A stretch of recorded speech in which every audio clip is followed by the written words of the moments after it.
Bueno, ya estamos de nuevo con todos ustedes, son las 8:06 de la tarde, nos quedan 24 minutos con Daniel Rodríguez Asensio. Daniel, ¿qué tal? Muy buenas ¿Cómo estás? noches, muy bien. Muy buenas noches. Preparado para comentar la actualidad económica. Hoy hemos tenido 4 invitados en la redacción abierta, pues 3 de ellos son del Club de los Viernes. Javier Jové, yo creo que debes estar contento y orgulloso, que él fue, de alguna manera, creo que fue el primer miembro del Club de los Viernes, ¿o fuiste tú? No, fue socio fundador Javier Jové, luego no, el pero resto... me refiero al primero que vino aquí. El primero fue Jové. El primero fue Jové. Sí. Hay más socios del club, está también Marta Cabrera, que viene aquí a comentar tweets. Y ella es socia también, es verdad. Ella es socia verdad, del club, es verdad. O sea Sí. Somos muchos. Aquí estoy rodeado de liberales, ¿quién me lo iba a decir a mí? Bueno, hoy, Dani, vienes a hablarnos de una serie de gráficos que, como en el anterior jueves trajiste y nos explicaste muy bien, pero antes de abordar directamente los gráficos, me gustaría que me dieras tu opinión respecto de lo que está ocurriendo con Uber y Cabify. Hombre, hace 2 semanas estuvimos aquí dando 5 razones para liberalizar el sector del transporte comunitario en las ciudades. Pues ya has visto que en Cataluña no te han hecho mucho caso, ¿eh? No, bueno, es que hace un mes Google estaba pensando traer unas oficinas aquí a España, un centro con más de 1.200 empleos. ¿Y dónde se ha ido? A Portugal, gracias a la tasa Google. Ahora Uber y Cabify ya han salido de Barcelona. Cabify, que es española, por cierto. Cabify es española, si siguen así saldrá de Madrid. Y mientras tanto Pedro Sánchez en Davos, con gastos pagados, intentando convencer a Google, Facebook, etcétera, que estamos en un país innovador, estamos en un país pionero friendly. Y todas estas cosas, ¿no? Es muy curioso cómo se lanzan a la piscina. Acabo de leer una noticia en Twitter que me ha gustado mucho, y es que la CNMC ha entrado de facto a ver qué pasa con el tema del taxi. Y la verdad es que me parece una excelente noticia que un organismo independiente, que siempre ha estado en segundo plano, que nunca ha hecho ruido, entre a primer plano y al menos estudie si el taxi es un monopolio, que lo es, o no. Al menos que lo estudie y que dé un veredicto, y después quien tenga que tomar la decisión la tome. Pero me parece una excelente noticia y un excelente punto de partida. Por cierto, ¿sabes si Cabify, de matriz española, opera en otros países? Pues no lo sé. Creo que sí que está en otros países, pero sí. No te lo sé decir. Bueno, habrá que estar muy atentos. La opinión de los liberales ya la saben. La opinión que tengan ustedes es la que se forjen escuchando opiniones de todo tipo. Escuchen a Daniel, a Roberto Hernández Granda, que también nos ha dado su opinión. Lean y se harán ustedes una opinión, porque los liberales son partidarios de dejar a la buena de Dios a todos esos taxistas que seguramente acabarían en el paro. Entonces...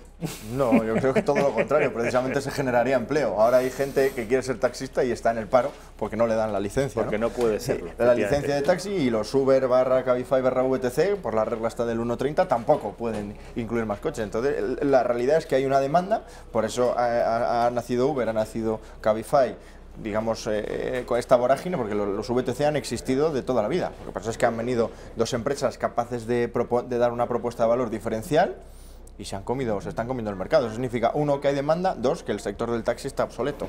Entonces, hay mucha gente que quiere ser taxista, pero vale 150.000 euros si usted tiene la suerte de encontrar una licencia de alguien que se la quiera vender. Y con respecto de los VTC, efectivamente, solo podrá serlo si es que la administración abre un poco el abanico. Sin embargo, imagínate que, siguiendo vuestras directrices ideológicas, abrimos y liberalizamos del todo el mercado. Habría tantos que apenas ganarían dinero. Es lo que alguien podría pensar. Es como si... Yo quiero una licencia, me salgo mañana a recorrer las calles. Zara no gana dinero, Mango no gana dinero, Mercadona no gana dinero, las telecomunicaciones no ganan dinero, cualquier empresa de cualquier mercado competitivo gana dinero, porque la competencia precisamente lo que hace es provocar que ganes dinero.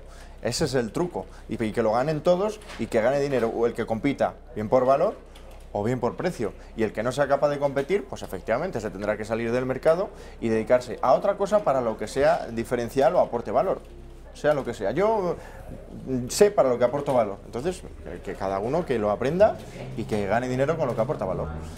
Bueno, vamos a empezar con esos gráficos que nos ha traído Daniel. El primero de ellos tiene que ver con el impacto en la deuda. Vamos a ver si lo podemos Eso es, ver. estos son los gráficos del rescate bancario.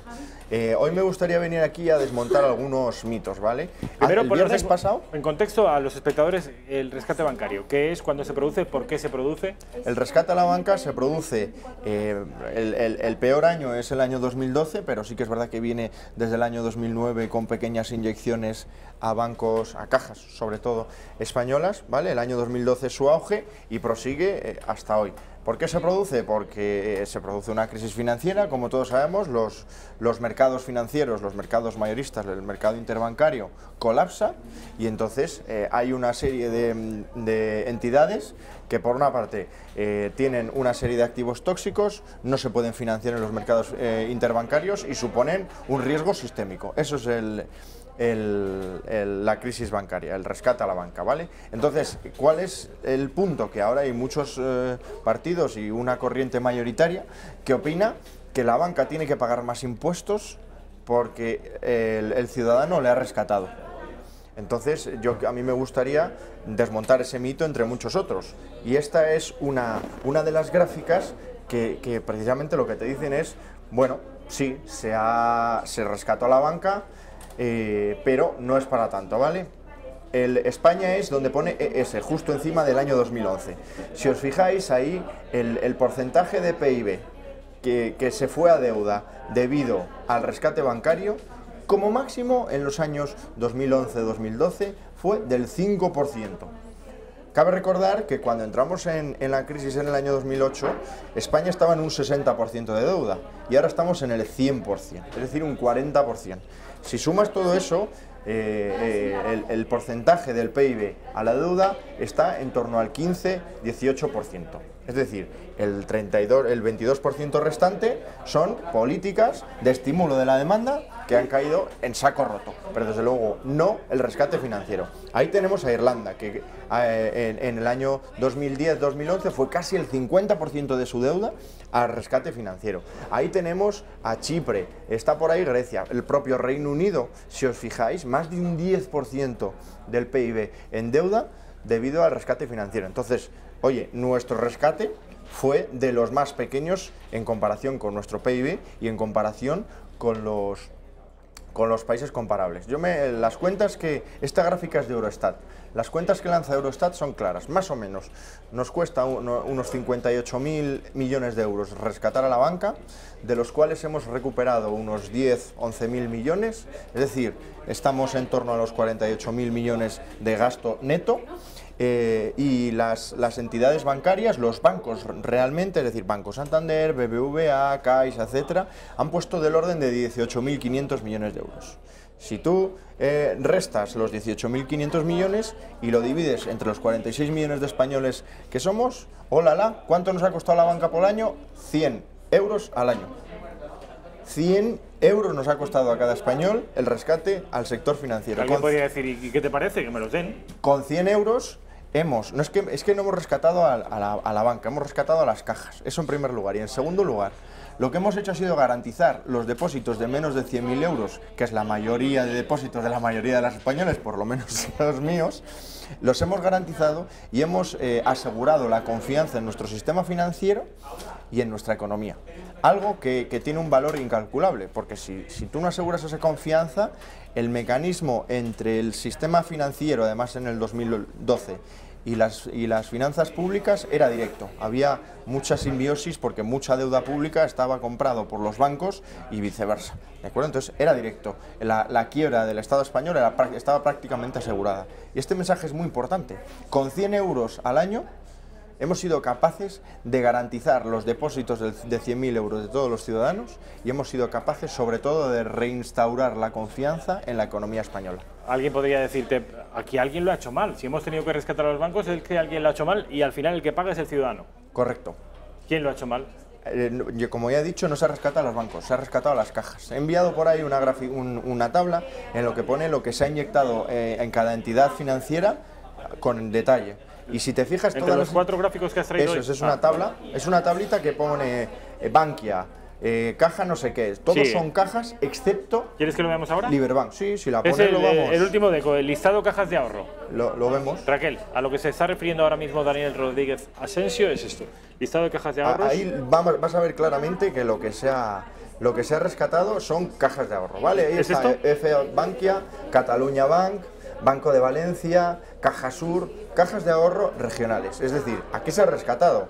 ¿A la banca o a los chiringuitos que tenían los políticos, especialmente regionales, para financiar todos esos aeropuertos vacíos, todos esos proyectos megalómanos que nadie financiaba, todos esos elefantes blancos, urbanizaciones que se quedaron a medio construir, carreteras que no usa nadie, autovías y un larguísimo etcétera? Vamos a preguntárnoslo. ¿Qué es lo que hemos rescatado? Porque ahí yo solo veo Liberbank.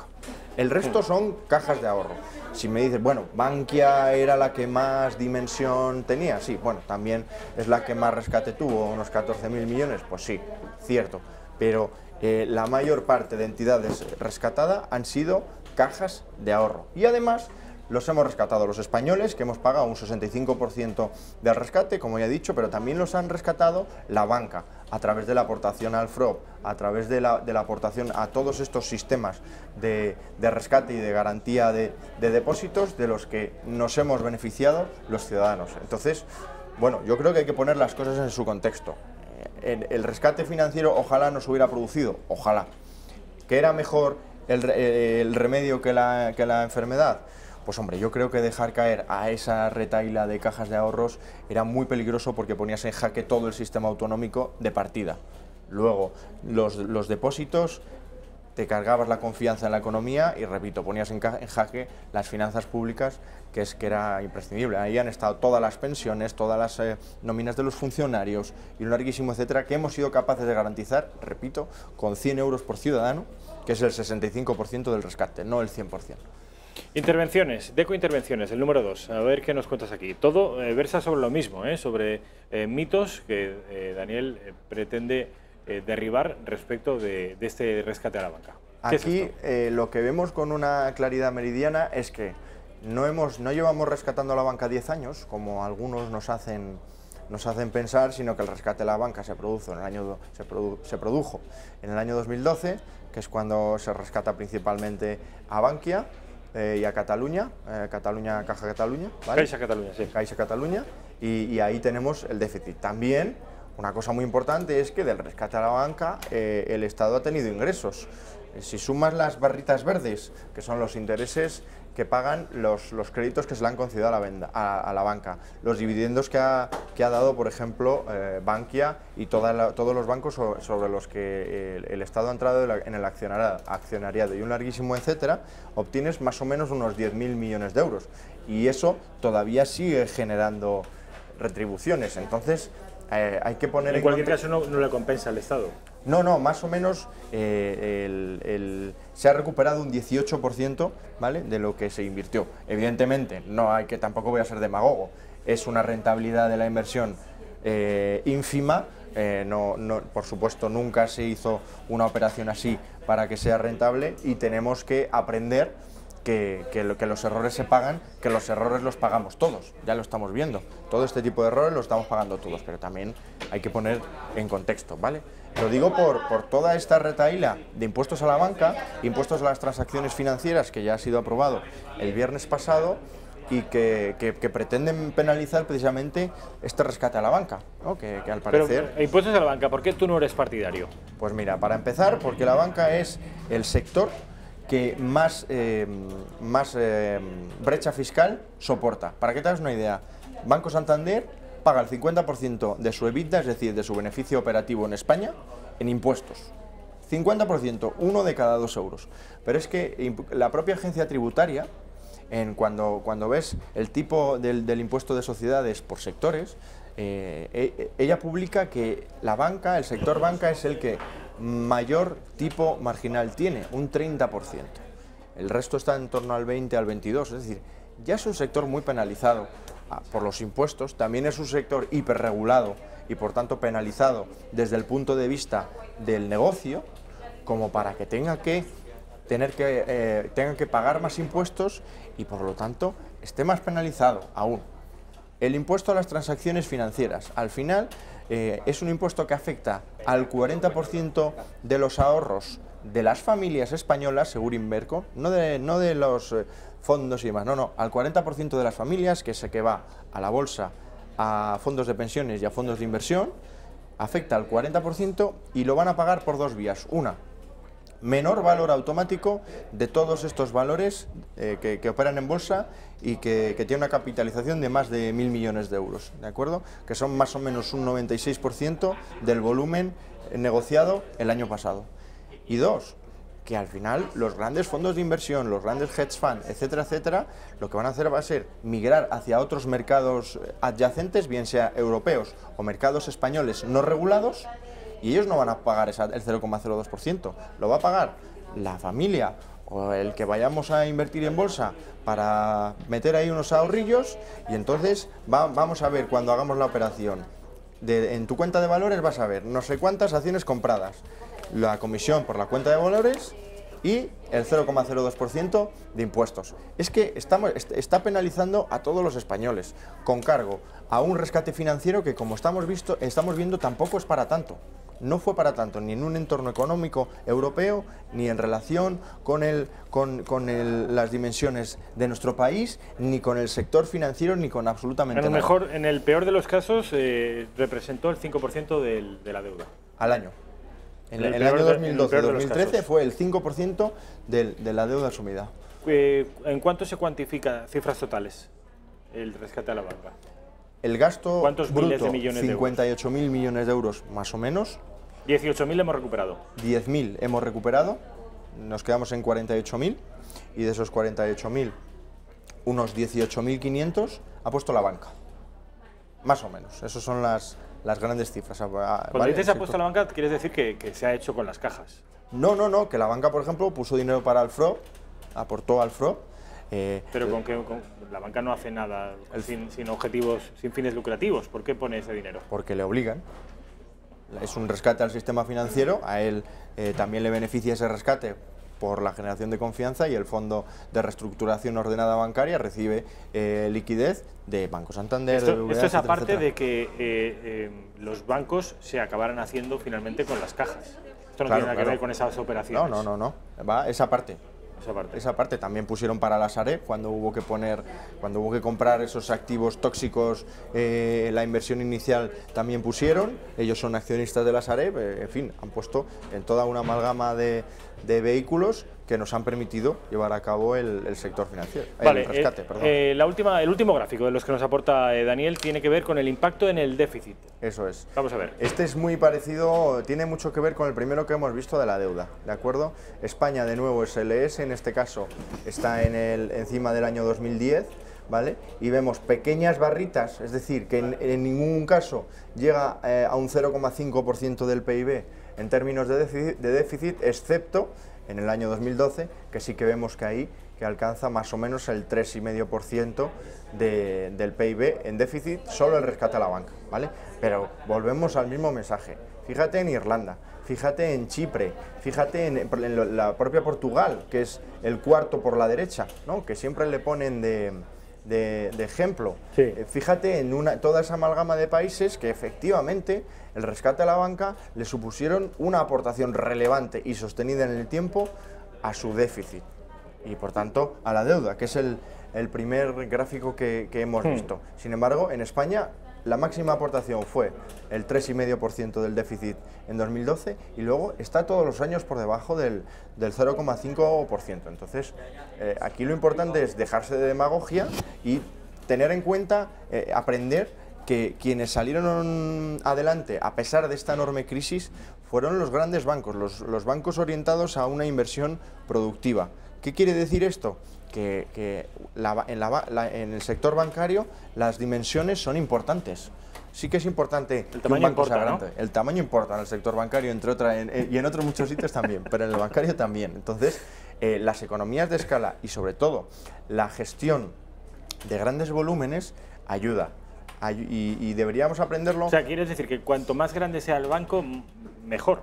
Claro, menos probabilidad de caer porque tiene más control, tiene más liquidez los activos se llaman CET1, que son los activos más seguros, deuda pública, hipotecas, vivienda, etcétera, etcétera. Ahí están el porcentaje de activos más seguro sobre el total es más elevado porque tienen más herramientas de control, también tienen más poder de negociación y por lo tanto la posibilidad de que caigan es menor. Si caen, el riesgo es sistémico, es cierto, pero la posibilidad de que caigan es menor, está mucho más controlado. Entonces, en nuestro país tenemos dos grandes bancos, que lo son incluso a nivel internacional. Correcto. Nuestra banca, a día de hoy, es una de las más saneadas del mundo. En términos de eficiencia, en términos de rentabilidad, estamos claramente por encima de la media de la Unión Europea y somos líderes. Sí que es verdad que en términos de activos de máxima calidad crediticia, los que te he comentado, el CET1... Las hipotecas, etcétera. Ahí estamos un poquito por debajo, ¿de acuerdo? Porque la recuperación no ha llegado a la economía real. Pero en términos de eficiencia, de sostenibilidad y de rentabilidad somos líderes. La banca ha sido capaz de reducir el 50% de las oficinas y del personal desde el año 2012. No lo ha hecho ninguna banca en ningún lugar del mundo. Es más, Alemania, la todopoderosa Alemania, la que nunca cae, tiene unas finanzas públicas muy saneadas, una economía que presenta dudas, pero yo creo que sí que va a acabar evolucionando al alza, y el talón de Aquiles, sin ninguna duda, es un sector bancario que, como le pasó así la crisis de refilón, ahora lo puede pagar. Deutsche Bank el año pasado lo vimos en las noticias económicas hasta la saciedad. Ya tiene un banco pequeñito, que ahora no me acuerdo el nombre, es un banco que tiene el 65% del accionariado en manos de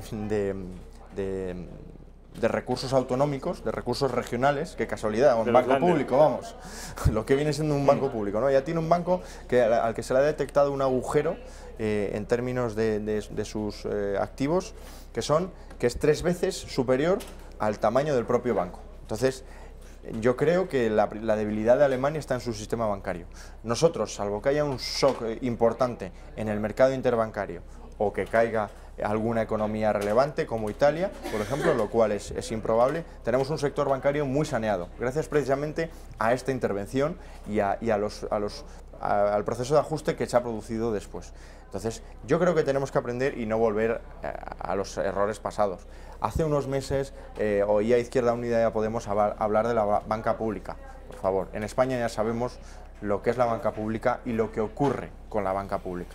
No volvamos a los errores del pasado porque cuando dices la banca pública te refieres a todas las cajas de ahorros que estaban copadas por la administración local y regional, ¿no? Claro, todas estas cajas de ahorros al final estaban gestionadas por políticos que seguro que saben hacer muy bien política, tono irónico, pero no saben gestionar bancos y ahí tenemos las consecuencias. Desde luego, si el ejemplo de banca pública eran a todas aquellas cajas de ahorro que acabaron desmoronándose, pues menudo ejemplo.